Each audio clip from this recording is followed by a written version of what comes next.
Hello friends, welcome back.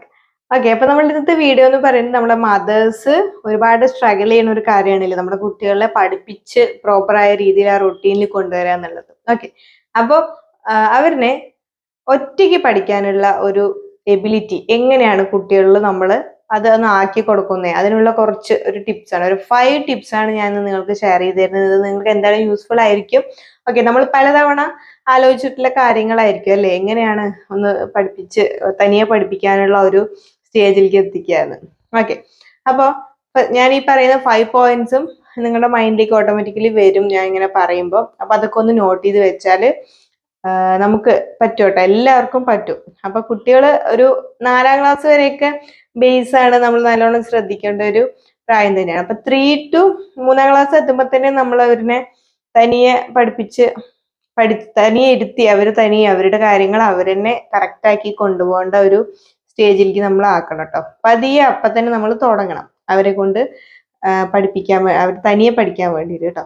Okay, then നമ്മുടെ pre സ്കൂളിങ്ങും first standard second standard ഒക്കെ നമ്മളൊന്ന് ഇരിക്കണം അവരുടെ കൂടെ അല്ലേ. യെസ്.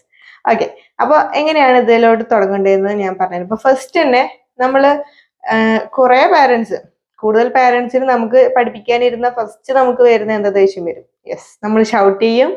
ചിലര് 2 അടി കൊടുക്കണവർ അടിയൊക്കെ കൊടുക്കാറുണ്ട് അല്ലേ. അപ്പൊ ഭയങ്കര അവിടെ ഒരു യുദ്ധം പോലെ ആയിരിക്കും പഠിപ്പിക്കാന്നുള്ള ഒരു പ്രോസസ്സ്. അപ്പൊ ഓട്ടോമാറ്റിക്കലി നമുക്ക് ദേഷ്യം വരും, എഴുതുണ്ടാവില്ല, ചിലപ്പോൾ നമ്മൾ പറഞ്ഞു കൊടുക്കുന്നത് മനസ്സിലാവുണ്ടാവില്ല, അങ്ങനെയൊക്കെ ഉണ്ടാവും. പക്ഷെ നമ്മൾ ഷൗട്ട് ചെയ്തുകൊണ്ട് അടിച്ചുകൊണ്ടും ഒരു യൂസ് ഉണ്ടാവില്ല കേട്ടോ. അവര് അപ്പൊ ചിലപ്പോൾ അത് മനപ്പാടമാക്കി പഠിച്ചു തരുമായിരിക്കും, ക്ലാസ്സിൽ പോയിട്ട് എഴുതുന്ന ടൈമിൽ അവർക്ക് കിട്ടുന്നുണ്ടാവില്ല. അപ്പൊ അതൊരിക്കലും വർക്കൗട്ട് ആവാത്തൊരു മെത്തേഡാണ്.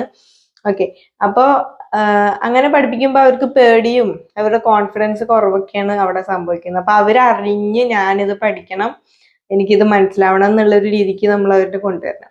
ഓക്കെ, അപ്പോൾ ഇതൊക്കെ ഒന്ന് ഒഴിവാക്കാം കേട്ടോ. ദെൻ നെക്സ്റ്റ് പോയിന്റ് എന്ന് പറയുന്നത്, നമ്മൾ എപ്പോഴും അവരുടെ കൂടെ അടുത്തിരുന്നിട്ടുള്ള, എപ്പോഴും അടുത്തിരിക്കും പഠിപ്പിക്കാൻ വേണ്ടിയിട്ട്, അങ്ങനെ ഒരു ആയിരിക്കുമല്ലോ നമ്മൾ ചെയ്യുന്നത്. അപ്പൊ ആ ഒരു ഡിസ്റ്റൻസ് നമ്മൾ ഒന്ന് കൂട്ടിക്കൊണ്ട്, അതായത് നമ്മൾ അവർക്ക് എന്തെങ്കിലും ഒരു വർക്ക് കൊടുത്തിട്ട് നമ്മൾ അവിടെ നിന്ന് മൂവ് ചെയ്യുക കേട്ടോ.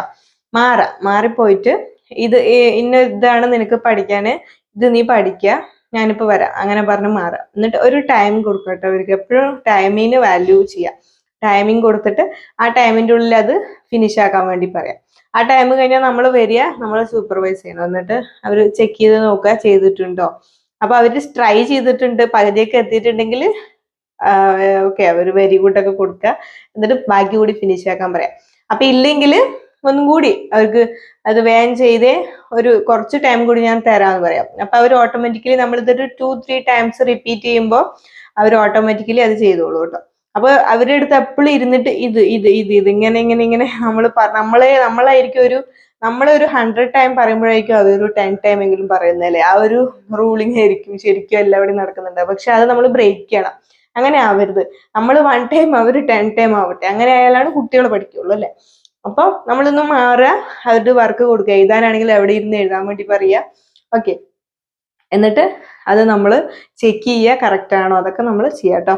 ഓക്കെ, ദെൻ അടുത്തത്, എപ്പോഴും സ്റ്റാർട്ട് ചെയ്യുമ്പോൾ അവരുടെ ഫേവറേറ്റ് സബ്ജക്ട്സ് തുടങ്ങുക കേട്ടോ.